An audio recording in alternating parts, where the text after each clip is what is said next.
Facebook Live and Zoom at the same time with my first episode of Ask a Yoga Teacher Anything. And I posted this to my Instagram story yesterday, and I got some fun questions. And so I thought I would just come on today and answer some questions live. So I'm going to just see, I'm going to watch the comments. Let's see what comes up here. Please feel free to shoot me a question for a yoga teacher. So anything goes. Let's see. Okay, so question number 1. This is from Jane.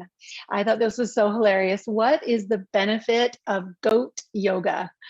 And I'd say the benefit of goat yoga is an excuse to play with goats. You know, you could call it goat lunch, you could call it a goat girls' night out, you can call it goat whatever you want, really.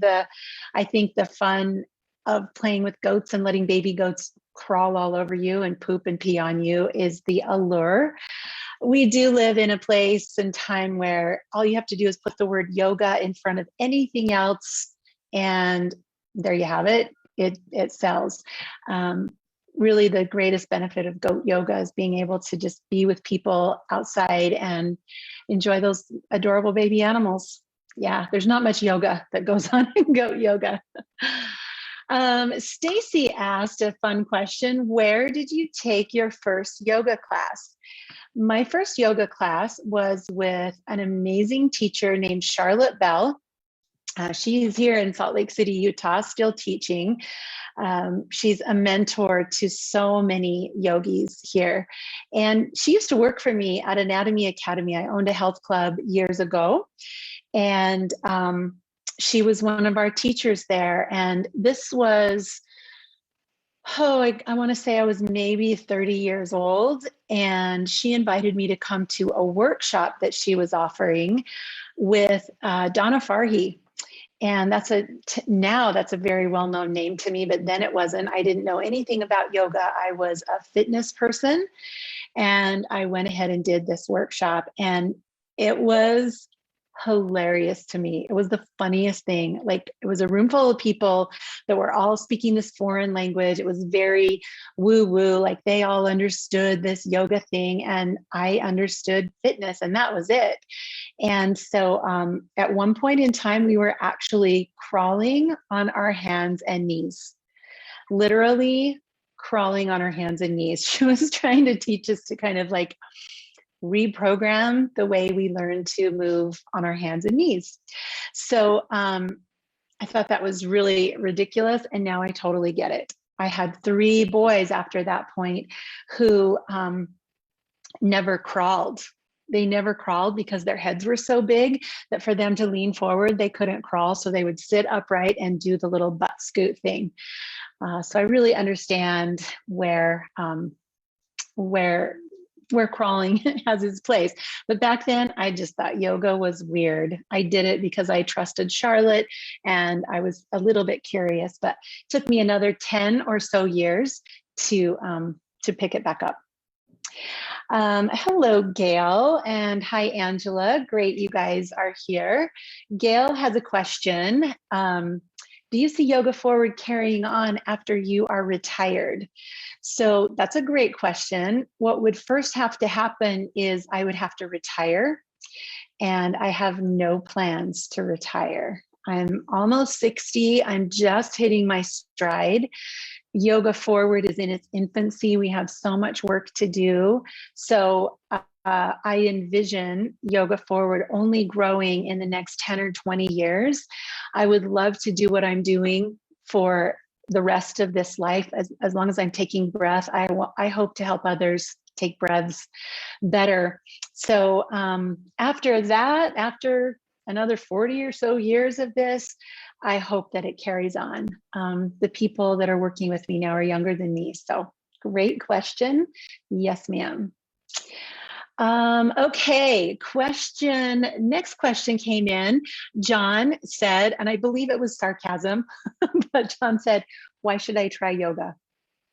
Why should I try yoga? And you guys, if you know me at all, you know I'm an evangelist. You know that I am always trying to get people to come over and try yoga, but maybe I don't say why.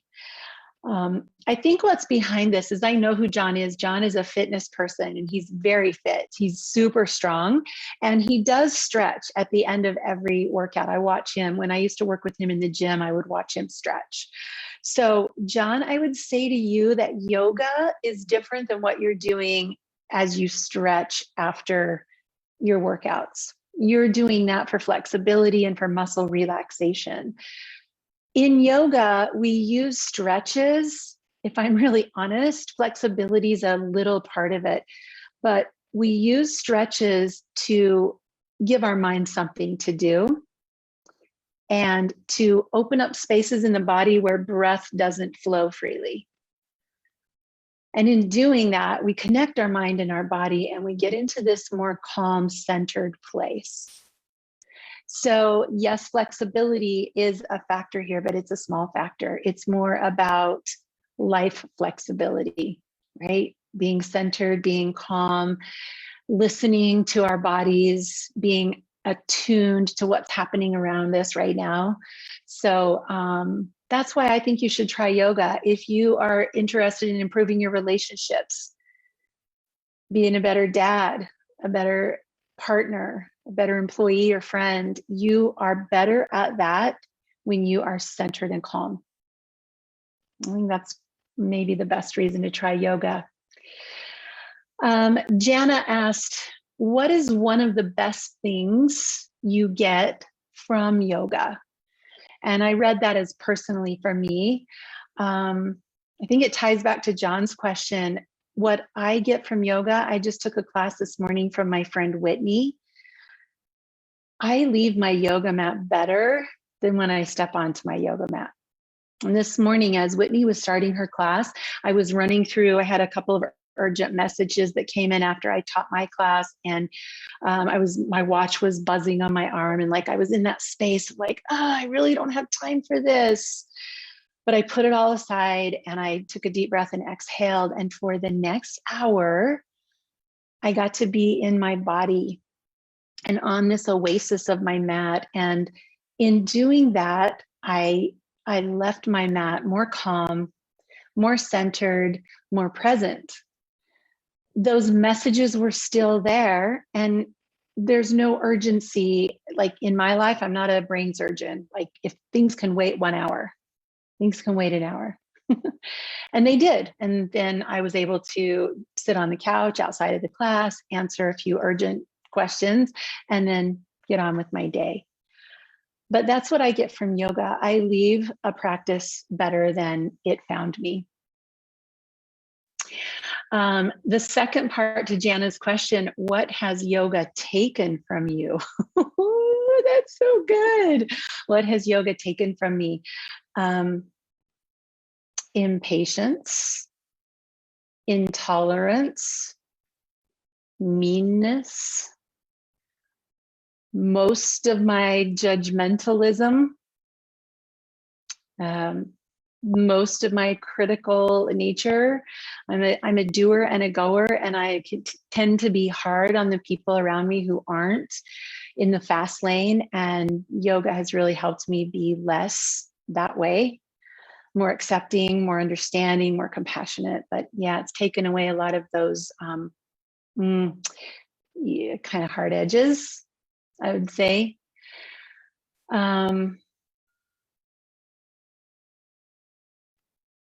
Yeah, it's taken away a few habits too. It's taken away a few of the habits that were not healthy, not pointing me to my best self. So yeah, yoga will take from you. It's the great creator and it's the great destroyer.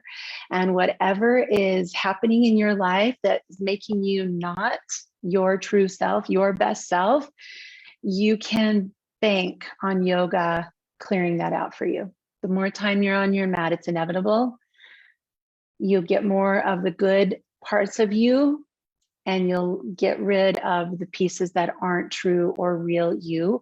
And folks, that's not always good. That's painful. We get used to our habits. We get used to our ways of being. We even get used to our harmful tendencies because that's normal. And it's predictable and safe. but yoga wants us to be the best version of ourselves. And so it does, it strips us of what's not us. All right. Philip asked an incredibly good question, and I get this all the time. Aren't there already too many yoga teachers? So anyone who follows me knows that I lead yoga teacher training, and I have a yoga teacher training business called Yoga Assets. We have graduated over 800 students in the last few years. We also have a nonprofit where we're training yoga teachers in communities where yoga didn't already exist, like prisons, the LGBT community, the BIPOC community. We're working with school teachers to help their classrooms be more mindful. So aren't there already too many yoga teachers? I'm going to say yes and no. Personal opinion, there are enough yoga teachers in the studio down the street. I don't know one studio that's advertising to hire teachers. I know every studio that I know of has a bunch of people that have gone through their teacher training program that want to teach there, and there aren't enough students. There aren't enough hours on the schedule. There isn't the probably financial means to pay every single teacher that wants to teach there. So yeah, there are enough teachers. If you're talking about the studio on the corner where wealthy, skinny, let's say bendy, predominantly white, predominantly women want to go do their yoga for a drop-in of 20 or 25 a class, probably enough teachers there. But until all 8+ billion people on this planet are doing yoga, are like experiencing the wellness benefits of stress management, of anxiety management, of help with our mental wellness. Until all people have access to yoga, there are not enough yoga teachers. So that's what I've taken on as my job, is training yoga teachers to get yoga out there. So my answer is no. And I'm going to keep working to train yoga teachers until the world has yoga in all of its pockets and corners. All marginalized people deserve access to what the privileged few have access to. And that's not just yoga, but I won't go down all those roads. Juliet asked, who is your favorite yoga teacher and why? If you know me, you already know the answer to this question. My favorite teacher and mentor is a woman named Shawn Korn, who lives in Los Angeles. I love Shawn, and I love her teaching, and I love her stand in the world. Shawn came from a difficult situation. She got involved in drugs and alcohol when she was a kid, had some trouble with OCD, blah, blah, blah, found yoga, or she would say yoga found her. And that was the beginning of the end of those old patterns for her. And now she spends so much of her time with her nonprofit, which is called Off the Mat, Into the World. And she pays a lot of attention to victims of sex trafficking, victims of domestic violence, people who are living below the poverty line. She travels worldwide, well, did before COVID, making a difference in the world and trying to just help wherever she can. So I really love Shawn and her purpose, her dharma in the world. What I most love about her is one sentence I heard her say a while ago, and it changed the trajectory of my life. And that sentence was this: if you want to know where to serve, go to your wounds, go to where your pain is, and there's a pretty good chance that's where you're supposed to serve. I took Shawn's advice, and long story short, I ended up teaching inside the Utah State Prison, where my dad lived for 15 years. And it's the greatest gift I have ever received to work with those people. to see those people as human beings, to learn about offering people second chances and third chances and 10th chances, to not ask, what did you do to get here, but to see them as a person standing in the moment in front of you with a future and not continuing to pin them to their past. That's what I learned from her. One of the many things I've learned from Sean. So if you are curious as to why I'm involved in community service and widening our circles and getting yoga where it is, and it's really because of Sean and her influence on me. I love that lady. Here is a great question, and this is a big one. This is a biggie. Amanda wants to know, how can I convince my Christian family to try yoga? Let's see. I'm not sure that I would use the word convince. And Amanda, I share that question. I came from a very religious LDS family, and I married into a very religious evangelical Christian family. And I have had a lot of, I would say, pushback and really even fear around my choice of practicing yoga, especially from my in-laws, my evangelical Christian in-laws. So my answer is this. First of all, you're called to your yoga for a reason. It speaks to your soul. It's your path. It doesn't have to be everyone else's path. I believe the world will be a better place when we all have a little bit more of this energy and these principles in our lives. But I think all we can do, no matter what we strongly believe, is live our belief, like live our truth. You've heard this saying, something like, what you're doing is speaking so loudly, I can't hear what you're saying. So if we say we practice yoga, and we say we believe in unity, and we say yoga is connection and bringing our higher selves into our daily lives and all the things that yoga says, and then we drive around and flip people off, or we argue with people on Facebook about who's right and who's wrong, we're not living our yoga.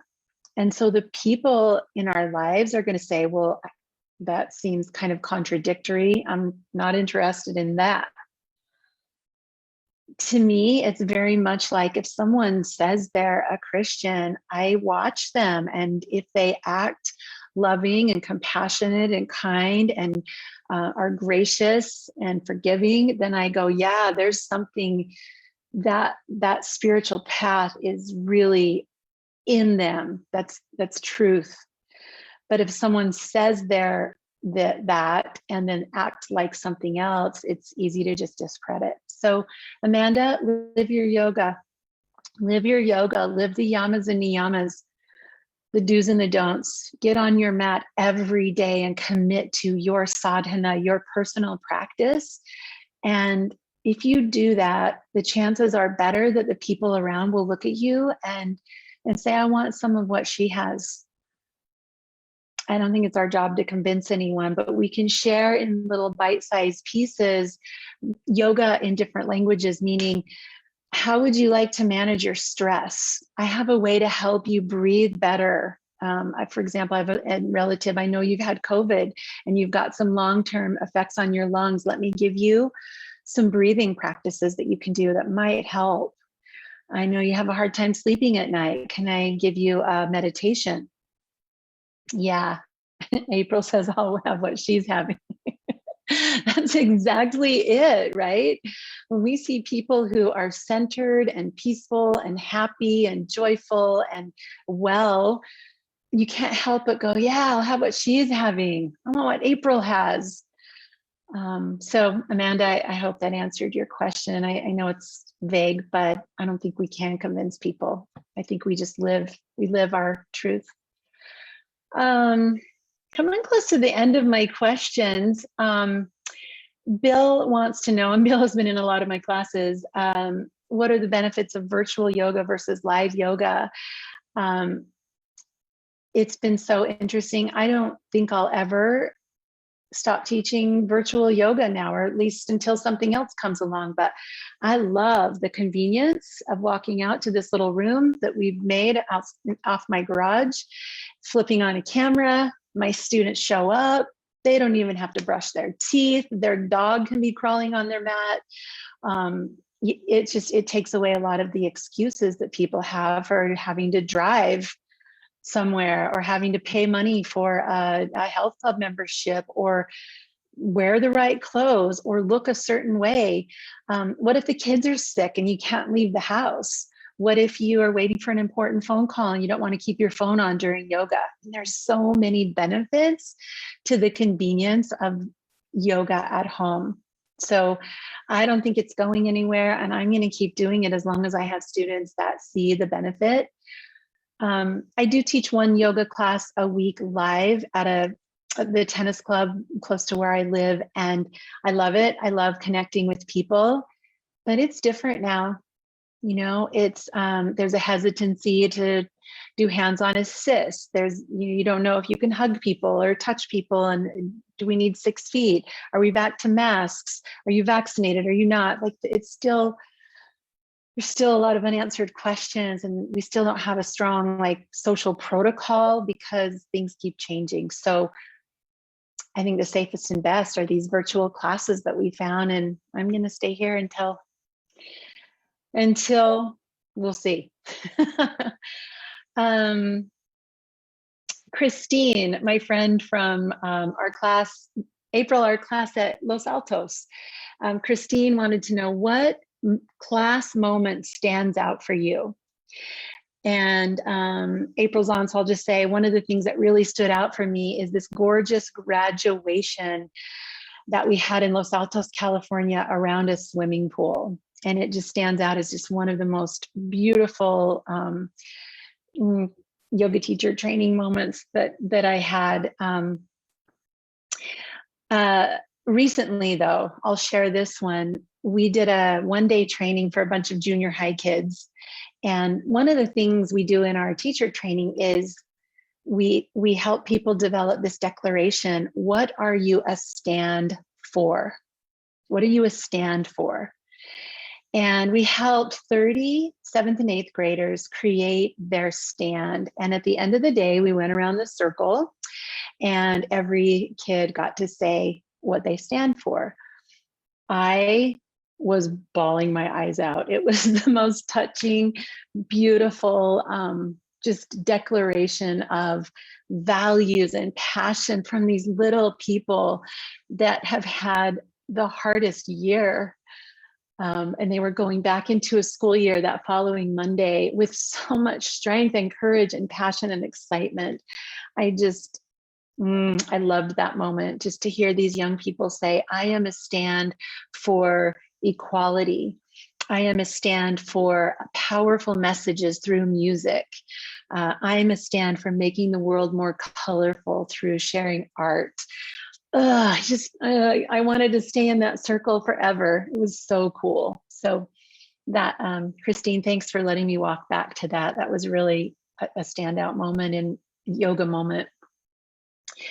The first question I received yesterday was from Gail. What kind of cookies do you like? And I know she's asking because she loves to bake cookies. And I said homemade sugar cookies. I was kind of lying because my favorite cookies, this is so bad, are those round, puffy sugar cookies that you get in the grocery store with more frosting than cookie. So there you have it. That's the truth. I love those big, yummy, squishy, sink your teeth into the sugar cookies. Let's see, one last thing. Carol Wallace said, you certified me in Schwinn Cycle many years ago, but I've been called more and more towards yoga. Enjoying your chats. By the way, I still teach cycle. Awesome, Carol. I can't tell you what a nice combination cycle and yoga are. So first of all, just the doing one and then the other back to back feels so good to your body. So I hope you're practicing.